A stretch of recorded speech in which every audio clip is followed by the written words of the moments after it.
like a Hellcat. Good morning, students. How are you all? My name is Prakash Rathore and I am giving a presentation on chapter number 2, sexual reproduction in flowering plant. ठीक है, पुष्पीय पादपों में लैंगिक प्रजनन, ये chapter हम लोग पढ़ रहे थे। इसके 3 वीडियो में बना चुका हूँ, दैट मीन 3 पार्ट्स में बना चुका हूँ। ठीक है, जो कि एक फ्लावर्स के डिस्क्रिप्शन के ऊपर है, सेकेंड जो पार्ट है वो पोलन ग्रेन फॉर्मेशन और third part embryo sac formation. आज हम लोग जो है पॉलिनेशन टॉपिक को डिस्क्राइब करेंगे। ठीक है, तो आइए समझते हैं पॉलिनेशन क्या होता है। ठीक है, देखिए पॉलिनेशन सबसे पहले हम लोग देखेंगे कि क्या होता है पॉलिनेशन। तो the process of transfer of pollen grain from the anther to the stigma of the flower, that is called pollination. ठीक है, लिखा हुआ है the process of transfer of pollen grain from the anther to the stigma of the flower is called as pollination. ठीक है, मतलब anther से stigma पर किसी पोलन ग्रेन का ट्रांसफर होना है ना, मतलब उसका स्थानांतरण होना ही क्या कहलाता है, पॉलिनेशन कहलाता है। ठीक है, तो आइए समझते हैं कि पॉलिनेशन कितने प्रकार के होते हैं। There are 3 types of pollination, 3 प्रकार के पॉलिनेशन होते हैं। पहला है ऑटोगेमी, दूसरा है जेनेटोगेमी और तीसरा है जेनोगेमी। आइए इन तीनों को हम लोग समझेंगे, डिस्क्राइब करेंगे। देखिए आप यहाँ पर फ्लावर का डायग्राम है, आप इसको बहुत अच्छे से समझ सकते हैं, मैं बता देता हूँ। जिंटोगेमी की अगर हम लोग बात करें तो जिंटोगेमी में क्या होगा, ठीक है, ये सबसे पहली बात तो ये कि इसमें सेल्फ पॉलिनेशन होगा, है ना, ये ध्यान रखेंगे आप। ये टर्मिनोलॉजी है जिंटोगेमी, और जिंटोगेमी में क्या होगा कि सेल्फ पॉलिनेशन होगा। तो क्या होगा इसमें सेल्फ पॉलिनेशन किस टाइप का होगा, तो इसमें ये जो सेम प्लांट है, सेम प्लांट के एक फ्लावर से दूसरे फ्लावर पर जो पॉलिनेशन होगा, मतलब एक फ्लावर के एंथर से दूसरे फ्लावर के स्टिग्मा पर ट्रांसफर जो होगा, दैट इज कॉल्ड जेनेटोगेमी। ठीक है, देन क्रॉस पॉलिनेशन की बात करें तो क्रॉस पॉलिन मतलब जेनोगेमी की बात करें तो जेनोगेमी की बात करें तो ये इस प्रकार से देख सकते हैं आप कि एक दो प्लांट है, स्पीसीज सेम है, ठीक है, सेम स्पीसीज के दो डिफरेंट प्लांट के एक मेल एंथर जो है वो अगर किसी दूसरे फ्लावर पर के स्टिग्मा पर चले जाए, ठीक है, तो that is called cross pollination. और self pollination that means autogamy की अगर हम लोग बात करें तो ये भी एक प्रकार का सेल्फ पॉलिनेशन होगा, पर इसमें किस प्रकार का पॉलिनेशन होगा कि इसी एक ही फ्लावर के एंथर से दूसरी फ्लावर के स्टिग्मा पर पोलन ग्रेन का ट्रांसफर होना, दैट इज कॉल्ड ऑटोगेमी और सेल्फ पॉलिनेशन। ठीक है, तो इसको हम और भी अच्छे से डिस्क्राइब करते हैं, मैं समझा देता हूँ। यहाँ पर आगे देखिए आप, यहाँ पर ये देखिए, यहाँ पर आप देख सकते हैं। ठीक है, अगर मैं बात करूँ सबसे पहले हम लोग बात कर रहे हैं ऑटोगेमी की। ठीक है, ऑटोगेमी, ठीक है, तो ऑटोगेमी क्या होता है, सेल्फ पॉलिनेशन, ये मैं बता चुका हूँ। अब सेल्फ पॉलिनेशन के साथ तो देखिए एक ही फ्लावर के एंथर से उसके स्टिग्मा पर आना, ठीक है, दिखाई दे रहा है आपको, एक सेम फ्लावर है, एक ही फ्लावर के एंथर को उसी के स्टिग्मा पर आ जाना, दैट इज कॉल्ड ऑटोगेमी। ठीक है, ये ध्यान से समझेंगे आप। फिर से बता देता हूँ, एक ही फ्लावर सेम है, एक ही फ्लावर का जो एंथर है वो उसी फ्लावर के स्टिग्मा पर अगर आ जाए तो दैट इज कॉल्ड ऑटोगेमी, इसी को हम सेल्फ फर्टिलाइजेशन कहते हैं। फिर है इसके बाद में जेनेटोगेमी था। ठीक है, जेनेटोगेमी की बात करूं तो एक ही प्लांट के, है ना, यहाँ प्लांट एक ही है, तो एक ही प्लांट के एक फ्लावर के एंथर और दूसरे फ्लावर का स्टिग्मा, और इस प्रकार का अगर ट्रांसफर हो तो उसको हम लोग क्या बोलते हैं, जेनेटोगेमी। मैं लिख देता हूँ,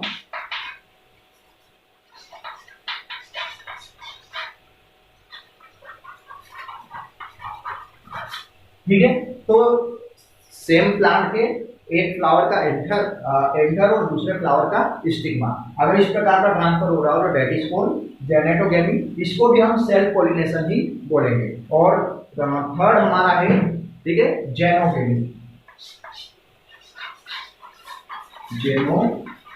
ठीक है, जेनोगेमी की बात करूं तो that is called cross pollination. ठीक है, कि ये दो अलग अलग फ्लावर है, स्पीसीज सेम है या डिफरेंट भी हो सकती है ना, यहाँ पर स्पीसीज सेम भी हो सकती है या फिर डिफरेंट भी हो सकती है। तो दो सेम या डिफरेंट स्पीसीज के एक फ्लावर का एंथर दूसरे प्लांट के स्टिग्मा, फ्लावर के स्टिग्मा पर यदि चले जाए तो दैट इज कॉल्ड जेनोगेमी और cross pollination. The variations occur in this type of pollination, इस प्रकार की जो पॉलिनेशन उसमें वेरिएशन आते हैं। ठीक है, अब मैं आपको इसको थ्योरी भी इसकी समझाता हूँ। देखिए आप पॉलिनेशन में ये देखिए, ऑटोगेमी मैंने क्या बताया था आपको कि the process of transfer of pollen grain from the anther to of the stigma to the from the anther of to the stigma of the same flower, है ना। अभी हमने देखा था ऑटोगेमी, सेम एक ही फ्लावर के ऊपर उसी का एंथर उसी के स्टिग्मा पर जाकर ट्रांसफर हो रहा है ना, that is called autogamy. Autogamy is also divided into two category, ठीक है। अब ऑटोगेमी को भी दो प्रकार से डिवाइड किया गया है, यहाँ पर आप देख सकते हैं, ठीक है। ऑटोगेमी को टू पार्ट्स में डिवाइड किया है, एक तो है क्लिस्टोगेमस और दूसरा है चेस्मोगेमस, ठीक है। तो ये ध्यान रखना है आपको, क्लिस्टोगेमस और चेस्मोगेमस। आइए पढ़ते हैं क्या होता है क्लिस्टोगेमस और चेस्मोगेमस। पहले क्लिस्टोगेमस की बात करें तो the production of flower which do not open and are self fertilized in the birds, ठीक है। ये वो फ्लावर होते हैं जो कि ओपन नहीं होते हैं और इनके अंदर फर्टिलाइजेशन होता है in the condition of birds. जब इनकी बर्ड्स की कंडीशन होती है, जब कली आती है छोटी, है ना, तो छोटी कली के समय भी इनके अंदर सेल्फ फर्टिलाइजेशन हो जाता है ना। ये ध्यान रखना है आपको। फिर से बता देता हूँ एक बार कि the production of flower which do not open and are self fertilize in the bird, ठीक है। बर्ड्स के अंदर ही सेल्फ फर्टिलाइजेशन हो जाता है और ये जो फ्लावर है ये क्लोज कंडीशन में ही रहते हैं, ठीक है। तो ये हो गया in this condition flower remain close as self fertilization, ठीक है। यहाँ पर सेल्फ फर्टिलाइजेशन जो फ्लावर है वो क्लोज रहते हैं। ये हो गया हमारा क्लिस्टोगेमस। चेस्मोगेमस की बात करें तो the production of flower that open, ठीक है। यहाँ पर जो प्रोडक्शन होगा फ्लावर के अंदर वो ओपन होगा and as to expose the reproductive organ, और ये रिप्रोडक्टिव ऑर्गन को क्या करेंगे, बाहर की ओर एक्सपोज करेंगे। एक्सपोज करने का मतलब बाहर की ओर शो आउट करना। तो ये बाहर की ओर इनके जो मेल और फीमेल रिप्रोडक्टिव ऑर्गन है वो बाहर की ओर होंगे एंड अलाउ क्रॉस पॉलिनेशन, और ये किसको अलाउ करेंगे, क्रॉस पॉलिनेशन। ये है सेल्फ पॉलिनेशन का ही, लेकिन इसमें भी क्रॉस पॉलिनेशन है, ठीक है। आइए हम इसके फ्लावर के माध्यम से समझते हैं क्लिस्टोगेमस फ्लावर। मैंने अभी जस्ट थोड़ी देर पहले बताया था कि इसके जो फ्लावर है वो क्लोज कंडीशन में रहते हैं, दैट मीन बर्ड कंडीशन में रहते हैं, और इसके अंदर ही जो है सेल्फ फर्टिलाइजेशन हो जाता है उसी के एंथर से स्टिग्मा पर जाकर, है ना। तो ये था आपका ऑटोगेमस या क्लिस्टोगेमस फ्लावर, ठीक है। ये इसकी अगर मैं बात करूँ, ठीक है, तो ये वाला जो फ्लावर है इसमें देखिए आप मेल और फीमेल मतलब कि एंथर और स्टिग्मा ये फ्लावर के बाहर की ओर एक्सपोज हो रहे हैं, दिखाई दे रहा है आपको। तो ये देखिए expose anther and expose stigma. तो यहाँ पर जो पॉलिनेशन होगा वो क्रॉस पॉलिनेशन होगा, ठीक है। तो इसको हम चेस्मोगेमस फ्लावर बोलेंगे, क्लिस्टोगेमस फ्लावर, चेस्मोगेमस फ्लावर, ठीक है। यू अंडरस्टैंड, ठीक है। आगे हम लोग समझते हैं इसके बाद पॉलिनेशन में जेनेटोगेमी देखें तो the process of transfer of pollen grain from the anther to the stigma of different flower of the plant is called as geitonogamy, ठीक है। अभी इसके पहले हम लोगों ने क्या समझा, इसके पहले हमने ऑटोगेमी समझा था, अब जेनेटोगेमी सेकंड वाला प्रोसेस समझ रहे हैं। तो इसमें क्या होगा कि the process of transfer of pollen grain from the anther to the stigma of different flower of the same plant, है ना, मतलब एक ही प्लांट के दूसरे फ्लावर के ऊपर एंथर के स्टिग्मा पर आना, ठीक है, दैट इज कॉल्ड जेनेटोगेमी। फिर जेनोगेमी की अगर बात करें तो ये भी मैं समझा चुका हूँ फ्लावर के माध्यम से, फिर भी पढ़ लेते हैं the transfer of pollen grain from the anther to the stigma of a different plant, है ना। ये यहाँ पर जो प्लांट होती है, यहाँ पर फ्लावर डिफरेंट है, यहाँ पर प्लांट डिफरेंट है ना। यहाँ पर सेम प्लांट के डिफरेंट फ्लावर थे, यहाँ पर डिफरेंट प्लांट के डिफरेंट फ्लावर होंगे, ठीक है।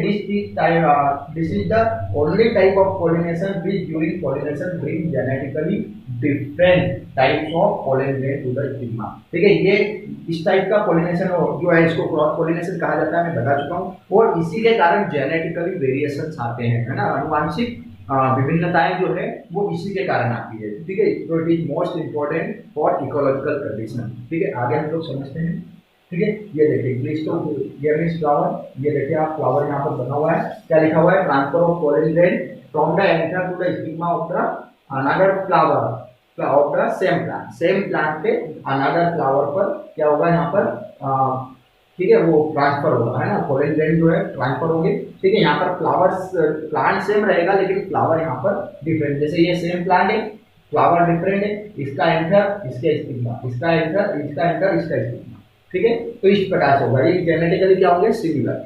नेक्स्ट देखते हैं हम लोग एजेंट ऑफ पॉलिनेशन, ठीक है। तो आपको सभी को पता है वैसे तो कि एयर, वाटर, इंसेक्ट और इस प्रकार से एनिमल्स ये सब जो है एजेंट कहलाते हैं पॉलिनेशन की, जो पोलन को या पोलन ग्रेन को क्या करते हैं, ट्रांसफर होने में हेल्प करते हैं। तो देखिए विंड पॉलिनेशन, ठीक है, वाटर पॉलिनेशन और इंसेक्ट पॉलिनेशन। आइए इनको वन बाय वन। तो एडेप्टेशन इन विंड पॉलिनेशन, ठीक है, इसको एनिमोफिली भी कहा जाता है, ठीक है। देखते हैं, pollen grain should be light in weight, ठीक है, ये एडेप्टेशन है एक प्रकार का जो विंड पॉलिनेशन के माध्यम से होगा। तो यहाँ पर क्या होगा कि पोलन ग्रेन जो है वो वेट में हल्के होना चाहिए, लाइट होना चाहिए, ड्राई इन कंडीशन में थोड़े ड्राई होना चाहिए, ठीक है। ये इसका एडेप्टेशन है, मतलब अगर विंड पॉलिनेशन होगा तो वो इस प्रकार के फ्लावर्स में ही होगा। Flower should be small, flower जो है वो स्मॉल होना चाहिए, कलरलेस, दैट मीन्स उसका कोई कलर ना भी हो तो चलेगा, ठीक है, कलरलेस चलेगा। ऑर्डरलेस भी होना चाहिए, मतलब कोई उसमें गंध नहीं हो तो भी चलेगी, क्योंकि इस प्रकार का एडेप्टेशन भी इसमें पाया जाएगा। फिलामेंट जो एंटर शुड बी लॉन्ग, इसका जो फिलामेंट है वो लॉन्ग होना चाहिए और एबंडेंट कंडीशन में होना चाहिए, ठीक है। Stigma should B sticky and figure, stigma जो है वो स्टिकी होना चाहिए, मतलब चिपचिपा होना चाहिए। क्यों? क्योंकि ताकि कोई भी अगर एंटर पोलन ग्रेन आए तो वो आसानी से स्टिग्मा के ऊपर अटैच हो जाए, ठीक है। और फिदरी का मतलब कि इसमें थोड़े से फिंगर लाइक स्ट्रक्चर या प्रोजेक्शन लाइक स्ट्रक्चर या बाहर की ओर बहुत सारे फिदर की ओर निकले हुए होना चाहिए, ठीक है। एग्जाम्पल हम इसका कॉटन, कॉर्न मतलब कि मक्के के जो दाने हैं या मक्का जो है उसको देखा होगा आपने, ऊपर की ओर बहुत सारे निकले हुए होते हैं फिदरी, डेट पाम, ये सब इसके एग्जाम्पल है। आइए नेक्स्ट समझते हैं हम लोग। ये देखिए विंड पॉलिनेशन, ये देखिए हवा के माध्यम से पोलन ग्रेन ट्रांसफर हो रहे हैं, वो किस तरह जाएंगे दूसरे फ्लावर के स्टिग्मा के ऊपर, ठीक है। तो इसी को हम लोग विंड पॉलिनेशन कहते हैं। नेक्स्ट समझेंगे हम लोग वाटर पॉलिनेशन। वाटर पॉलिनेशन जो है मतलब ऐसे प्लांट जो वाटर पॉलिनेशन करते हैं तो उनके अंदर क्या एडेप्टेशन हो जाते हैं। तो कौन कौन से एडेप्टेशन होते हैं? पहले तो इसको हम इस टर्मिनोलॉजी या इस कंडीशन को हम हाइड्रोफिली करेंगे, और इसमें क्या क्या वो होंगे, फ्लावर्स विल बी स्मॉल, इसके फ्लावर जो स्मॉल रहेंगे, कलरलेस रहेंगे, ऑर्डरलेस रहेंगे, मतलब कलरलेस मतलब रंगहीन, ऑर्डरलेस मतलब गंधहीन, और नेक्टरलेस, इसके ऊपर कोई नेक्टर भी नहीं होगा, है ना, नेक्टरलेस होंगे, ठीक है। Stigma should be long and sticky, इसका स्टिग्मा भी जो है वो लॉन्ग और स्टिकी होना चाहिए। It take place in lower plant such as algae, bryophyte and pteridophyte, ये ज्यादातर जो है अल्गाए, ब्रायोफाइट और pteridophyte that means lower plants के अंदर ही होता है, जो कि ज्यादातर समुद्र में या पानी में रहते हैं। एग्जाम्पल इसके देखें तो वाटर पॉलिनेटेड प्लांट में वेलिस्नेरिया और हाइड्रिलाइज का एग्जाम्पल है। डायग्राम हम इसका समझते हैं। वाटर पॉलिनेशन, ये देखिए हाइड्रोफिली, ठीक है, वेलिस्नेरिया का एग्जांपल यहाँ पर दिया हुआ है, ठीक है। ये यहाँ पर एंटर और स्टिग्मा इस प्रकार से यहाँ पर क्या होंगे, ट्रांसफर होंगे, ठीक है। यहाँ पर लिखा हुआ है female flower reach the surface of the water, water की सरफेस पर जाएगा by a long stalk and pollen grain are release on the surface of water, और वहाँ जो वाटर की सरफेस है वहाँ पर पोलन ग्रेन आसानी से रिलीज हो जाए, ठीक है। इस प्रकार से यहाँ पर वाटर पॉलिनेशन हो जाएगा। नेक्स्ट समझेंगे हम लोग, लास्ट है हमारा ये इंसेक्ट पॉलिनेशन, ठीक है। इसके अंदर क्या एडेप्टेशन होते हैं वो देखते हैं। Flower should be coloured, flower जो है इसका कलर होना चाहिए, क्योंकि अभी तक हमने देखा कि विंड पॉलिनेशन और आपका वाटर पॉलिनेशन दोनों में कलरलेस, ऑर्डरलेस और नेक्टरलेस था, लेकिन यहाँ पर फ्लावर कलर होना चाहिए, क्योंकि अगर डिफरेंट कलर होंगे, अलग अलग कलर होंगे तो जो इंसेक्ट है वो आसानी से उनकी ओर क्या होंगे, फ्लावर की ओर अट्रैक्ट होंगे, और अट्रैक्ट होंगे तो क्या होगा, वहाँ पर पॉलिनेशन होगा, ठीक है। वो किसी न किसी तरीके से एंथर को स्टिग्मा तक लेकर जाने का काम करेंगे, ठीक है। तो कलर होना चाहिए, फ्रेग्रेंस मतलब खुशबू भी होना चाहिए, है ना, मतलब बहुत अच्छी खुशबू होना चाहिए। Flower should be different in colour, इनका जो कलर है फ्लावर का वो अलग अलग होना चाहिए, है ना, डिफरेंट इन कलर, ठीक है।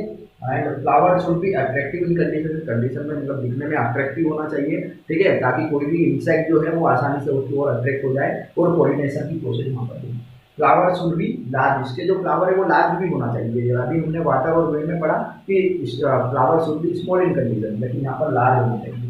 फ्लावर का जो स्टिग्मा है वो स्टिकी होना चाहिए, है ना। इसके क्या क्या है, कौन कौन से एजेंट है हम देख सकते हैं, बी है, बटरफ्लाई है, बीटल्स है, आंट्स है, बर्ड्स है, एटसेट्रा।